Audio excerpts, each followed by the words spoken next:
evening on my side. It's 7:07 in the evening. Good morning or good day, wherever you are. Welcome to the Black Blockchain Summit. And today we are looking at blockchain behind bars, the future of political prisoners. We are going to be having a discussion. We're going to be having a relaxed chat, like we are sitting behind a coffee table and, just having a day-to-day conversation. Yes, I would love for my guests to introduce themselves, and then we can take it from there. Like I said, my name is Ala. I am in Botswana, based in Gaborone, and thank you very much for joining us. You can from there. I'm Lynn Ulbricht, and I'm the mother of Ross Ulbricht, who was the defendant in the Silk Road case. And Silk Road was a website that Ross created when he was 26 years old that only used Bitcoin as the means of exchange. So you couldn't use any other, you couldn't use dollars, you couldn't use anything else but Bitcoin. In any case, it was meant to be a free open market that was based on the non-aggression principle of voluntary interaction. He was libertarian. He believed that, as long as two people wanted to change something, they should be able to do that without the government being involved. And as long as it was voluntary and it didn't hurt a third party. So for example, there was no child pornography permitted because the child was the third party and they were harmed. There were no weapons. There were no violent services, different things that, if you exchange it, it could hurt somebody else. That was not permitted. But exchange of drugs, mainly small amounts of marijuana, was permitted. And Ross created the site, was involved in running it. And because of that, he was given, and it was a shocking sentence, 2 life sentences plus 40 years without parole. No violence was involved in his convictions, no violence. And, it was just a shocking, he was a first-time offender. And this website introduced Bitcoin into the mainstream. And he saw the potential of Bitcoin for financial freedom for people all around the world, and really was passionate about it and wanted to introduce it. And for that, he's given a sentence of death, dying in prison, unless he is commuted by the president. And I've been working very hard for years to get that commutation. So, and also speaking out about the injustices I've learned about since his arrest in the criminal justice system in general. So that's why I'm here. Sinclair was, I've spoken at the conference. This is my 4th time, I think. And, really appreciate all the work that's being done with the Black Blockchain Summit. So that's my story. All right, thank you, Ms. Lynn. I'm Justin Redrick, the author of From Bars to Bitcoin. I go by Bitcoin Vegan on Twitter, and I'm known for learning about Bitcoin coming home from prison, using it as a rehabilitation tool for finance, life, and freedom. I'm glad to be here. I think this is my 3rd time here. I look forward to the panel, and let's get into the discussion y'all have for us today. Okay, thank you so much. It's quite I'll say it's very emotional to get to learn, and also to get to know about how sometimes the justice system works. And we're here to look at how playing a role, or blockchain playing a role in the future of political prisoners.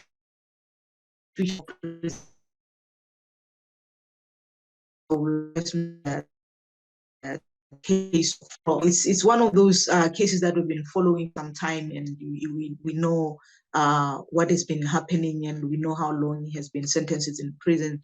So maybe my biggest question would be, do we foresee that as a how do I say it? Was it a way of the government to silence the Bitcoiners, or what do we get from such sentences, especially cases where there was no violence that was, done. Ross did not carry any violence. He did not do any child pornography and all that. So what do we get from that? What can we pick from that, or what can we learn from that? Well, I personally, and this is what I personally think, at first I thought, okay, it's drug charges, I understand that, but then the biggest drug seller on the site, he's out. He got out after 7 years. So it made it quite apparent, and he's actually sold a lot of drugs on the site. Ross was never accused of actually selling drugs. He was accused of creating the site and the platform and everything.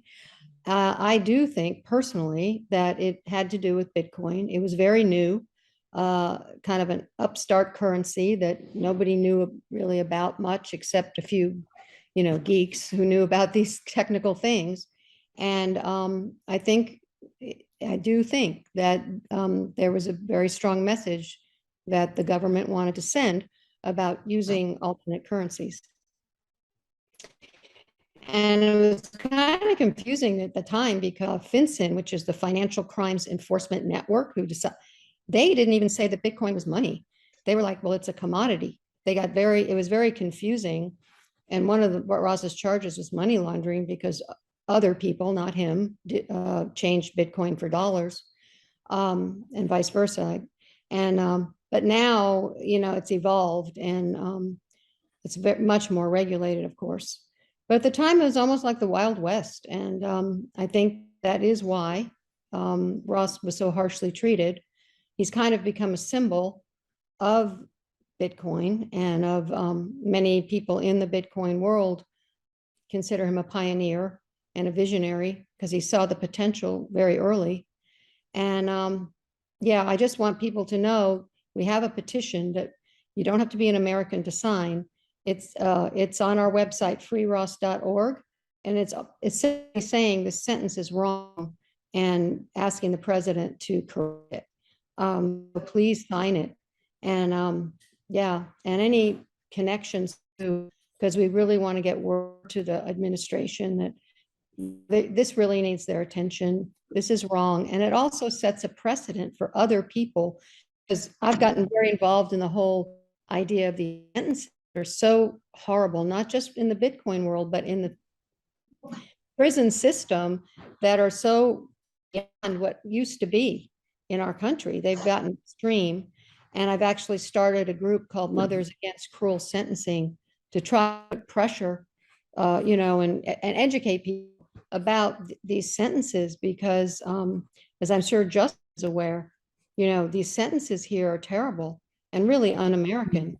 So, but yeah, I think that initially, certainly the Bitcoin aspect of Ross's case I think that's why they came down so hard on him. Okay. Yeah, Justin. I feel it as well, and a lot of times, especially there's a quote unquote new crime or something that looks very new in the eyes of the justice system, they always want to try to send a stern message to everyone else involved. And to be quite honest, I think the message was sent. When we even look at people who still think Bitcoin is terrible money, who think Bitcoin is something for nefarious activities. Matter of fact, I remember the very first Black Blockchain Summit. I sat on the panel and a man was saying this. He was like, look at all the stuff that Bitcoin is involved in. And I remember saying, like, well, before Bitcoin, the number one money laundering or currency was cash. It still is, matter of fact. So if you're using cash to buy weed in states that's not legal, that's dark market. But I believe that since it was a new currency then, and they saw him build a platform, it could have been a way just to send a message. And the message was sent and heard by a lot of people. The wrong message, but it was sent out. They even said that. They said, we want to make an example of him. And that's not really what our justice system is supposed to do. We're supposed to be tried as an individual, and what did I actually do? A first-time nonviolent offender who's never accused of physically hurting anyone, attacking them or being a danger in society. to have him get a death in prison sentence really puts us all in peril. All of us are, that's hurting all of our rights. So what do we think the future is looking like today for people like Ross and for any person who will be involved maybe in any what is called a crime in as far as cryptocurrency is concerned? What do we think the future looks like? Are we going to still be able to see people being harshly sentenced just because they're involved in cryptocurrencies or because they're involved in the blockchain tech? Yeah, I think it's hopeful, because Bitcoin, of course, now is very much accepted by big companies and banks, and it's much more mainstream, obviously. I mean, the jury in Ross's trial, most of them hadn't even heard of it. They had no idea what they were talking about. This was back in 2014. And so it made it much more scary and bad, which really hurt Ross in the jury's decision. I think as it becomes more accepted, which it is, even the government wants to have their own digital currency now. I think that image is less, damaging. And I think that also as the cryptocurrency world and community becomes more influential because they are more wealthy, I think things will change for people who are serving prison time for cryptocurrency. And there are, mostly what I've been researching is people who are facing trial. There's a group in New Hampshire, for example, or have done prison time. It's usually because they're an unlicensed money exchange, where they're not registered with the government to be able to do it. And I guess, we can all have our opinion about whether if you want to give me $100 and I'll give you $100 worth of Bitcoin if I need to be a registered licensed person. But to do that, but I think as it stands now, it's a federal crime. So okay. That's the main one that I've seen and know about. I kind of lean on the fence of is for sometimes it might depend upon who's calling the shots, because as a money, I think Bitcoin has become, as the idea of it is becoming widely accepted. I also have a strange feeling that folks or government officials will see some players in Bitcoin as, being a bit more dangerous because they do have money that can't be controlled, or that we're so early to something that's so magnificent. And what I mean by magnificent is powerful. The fact that borderless money, decentralized money, that can really fund people to do most of whatever they want without too much interference at all.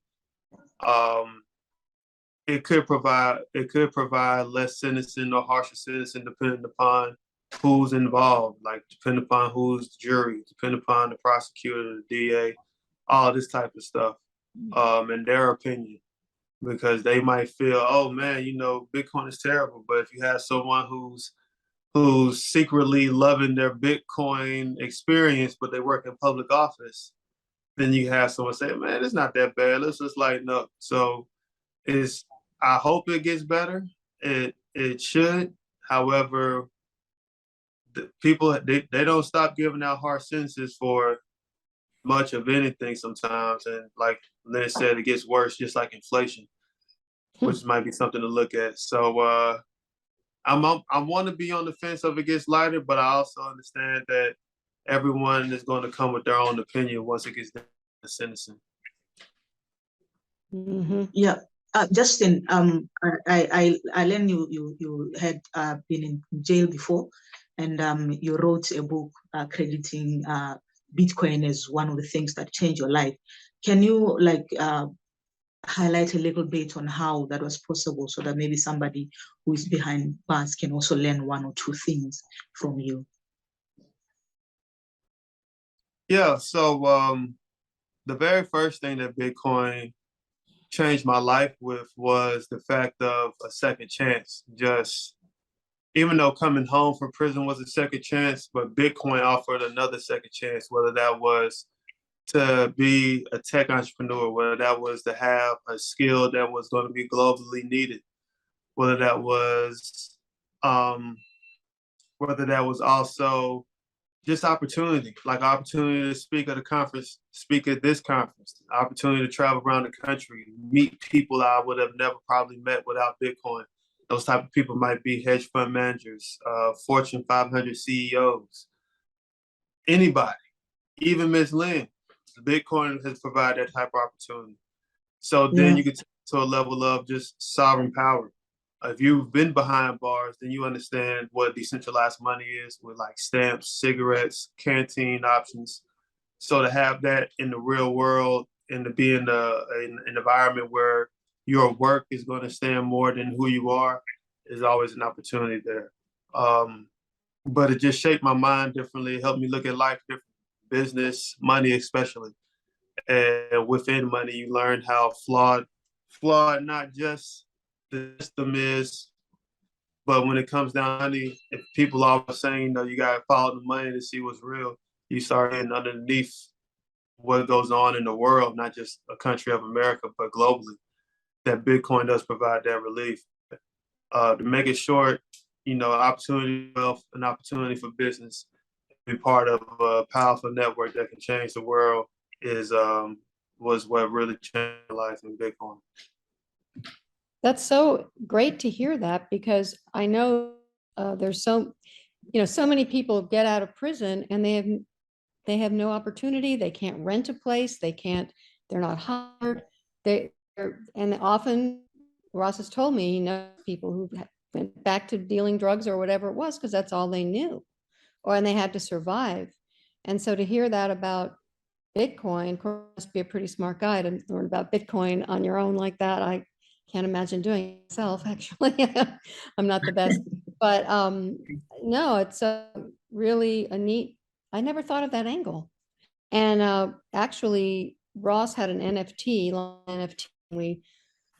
he didn't, we did, but it was based on his art, and sold it. And we dedicated a large portion of it to different charities. And one of them is helping prisoners readapt. It's a charity that's already set up to help prisoners readapt the world, when they come out. And I hadn't really ever thought about the fact that Bitcoin could be helpful that way. That's really neat. That's one of the benefits I've looked to explore over the years, is creating a Bitcoin from bars to Bitcoin prison reform program. Just to provide those type of skills, coming home from prison, you come with zero skills. You come out, well, not everybody, some people came home with great credit, but you come out with a lot of members come out with nothing going on. You either gotta go live with family members.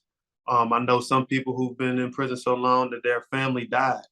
Yeah. So you need skills that's going to be able to provide you opportunity and give you a chance to keep up in the real world. I mean, everybody coming home from prison can't drive trucks. Not going to be enough people on the road, and trucks are going to be self-driving anyway. All the skills that you want that was mainly needed for guys coming home, they're going to be automated. So you got to be able to provide a different opportunity, because now you're just going to have another 600,000 people come home from prison every year, and it's going to get worse because jobs are just gone. They've been disrupted, like Bitcoin disrupts things. So that's definitely an opportunity that can provide just, again, skills to help pay the bills or grow from where you need to grow. Is your that Bars to Bitcoin is doing, is setting up training and that kind of thing for people, or can you say a little? That's a goal of mine. I have more work to put into play with it, but yeah, I've had conversations on it, and the book From Bars to Bitcoin is going to be titled the same as the program. Okay. But yeah, I need curriculums developed and things of that nature, so I could possibly get funding on it. But it's definitely a lane for me to explore. Let's stay in touch about that, okay?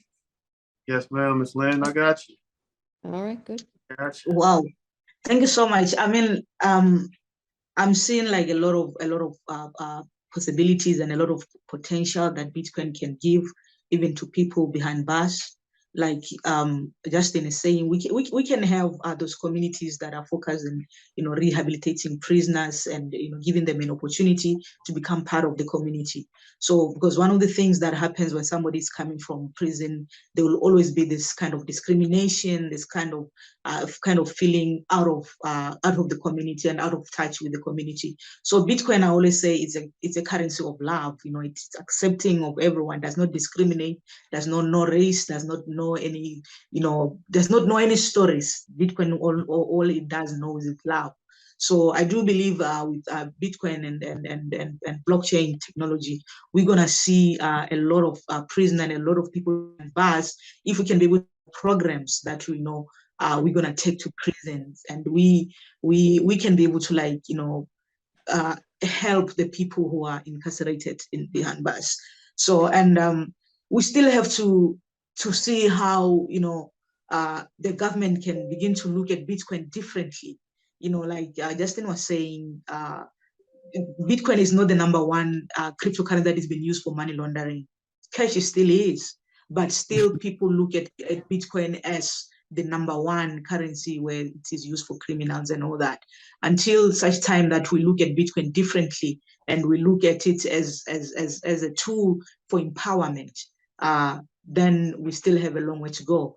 And we still have to find ways in which people can understand the cryptocurrency so that people like Ross can be given the justice that they deserve.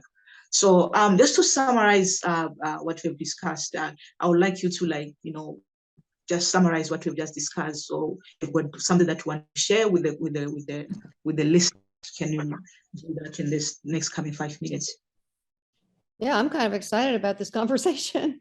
I think it's really, really great because I hadn't thought about the connection of Bitcoin with helping prisoners with, avoid recidivism, avoid being this horrible cycle of having to go get back in prison. And and maybe even like you were saying, programs in the prison, which would be amazing if that could happen. But yeah, hey, It's a work. Go ahead, my bad. Oh no, I think it's really it also Ross wrote about this. Actually, a lot of his writings are on our website and on medium.com. And one of the things he wrote about was how Bitcoin is an equalizer. And that's one of the things I loved about it. It's like, for instance, I met so many people from Africa when I went to the conference in Washington and spoke there. And actually Ross got an award there, which was really exciting. But anyway, where a lot of people are unbanked. They don't have a bank account. They can't get a bank account. And that may be true of people who are just out of prison as well. I don't know about that, but Bitcoin is an alternative if you can't have a bank account, right? And so it's not just people in prison. It's people who need a break, who need a financial break all over the world. So that's what's Ross and I have, picked up on what he has said too, is that Bitcoin is freedom. Bitcoin, that's the real exciting part to me. I know a lot of people have made millions of dollars and all that, and that's fine, whatever, it's great. But it's really about freedom and giving people all over the world opportunity. And and the idea of doing that with people who come out of prison and they're, it's a rough and life's hard enough, right? And just because you came out of prison, I'm excited about somehow, using Bitcoin for this. I think it's great. Thank you so much. Yeah. I'm gonna share a quick story. And yes, Ms. Lynn, it is rough, when everybody was running to El Salvador to do whatever, we still have things in our own country. And coming home from prison, you're definitely unbanked. You're looked at crazy, for whatever your crime is. But it was in the Black Bitcoin Billionaires group. We used to have a room. I used to host a room called From Bars to Bitcoin. And there was a guy in there by the name of Todd Coley. He had done like 30 years from like 18 years old. He'd done 30 years since he was 18. And I was sharing him about Bitcoin. And I asked him a question because more times than not in the Black community, we go to jail over money. And when you don't have money, when you don't have ways to take care of yourself, you go insane. You do desperate stuff, and majority of the crimes that come from my community deal with money, and sometimes they are violent. Like I said, folks, when you don't have the resources and you don't think you have the resources, you respond that way. But I said to him, I said, well, financial literacy in our neighborhood, if we don't have financial literacy, you'll have people continuously go to jail for money that that loses value while you sit in prison. So he went to prison, I want to say in the late 80s, early 90s. The dollar might have been worth 95 cents. He comes out, the dollar is worth 80 some cents. So you went to jail over a crime that dealt with money, but the money you went to jail for lost its value while you sat in prison. So Bitcoin does provide that different type of financial outlook, and it can be used for all over the world. Yeah. Thank you so much. This has been quite an interesting conversation, and definitely I do believe you guys will take it out of the from here. You will, outside the internet, you can meet, and then we can see how we can, start doing what Justin was saying. Finding ways to rehabilitate the prisoners and also giving them that education that they need to get the freedom that Leanne is talking about. Thank you so much, people, and I guess we will meet some other time. Have a wonderful time and have a wonderful day. Thank you so much. Thank you so much. So good to meet both of you. And yeah, this is exciting. I look forward to reconnecting and making something happen. But thanks so much.